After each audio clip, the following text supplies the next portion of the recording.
अमेरिकी रियासत फ्लोरिडा में फोर्ट ऑरेंज के गोल्फ कोर्स में टेक ऑफ के दौरान तैयारा दरख्त से टकरा गया। हादसे में जहाज में सवार 2 अफराद की जानें महफूज रहीं, ताहम मामूली जख्मी हुए। हुक्काम ने बताया कि तैयारा उड़ान भरने के लिए तैयार था। जैसे ही टेक ऑफ कर रहा था, इसी दौरान जहाज दरख्त से टकरा गया और टुकड़े टुकड़े हो गया।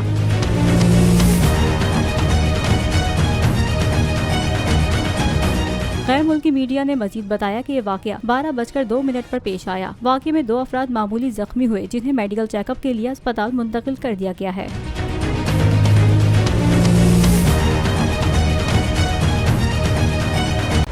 खूने नाहक बहुत पी चुकी ये जमीन, अब कोई दिन में ये खून उगलने को है। खत्म हो जाएगी ये तमाशागरी, वक्त पलटेगा रोजे जजा की तरह। ये जो पेशावर में ताजा लहू है बहा, एक क़यामत करेगा फलक पर बपा। गम की सलमनाक घड़ी में बोल सानह पेशावर में शहीद होने वालों के लवाहिकीन के साथ। सब्सक्राइब करें और बेल दबाएं ताकि कोई खबर रह न जाए।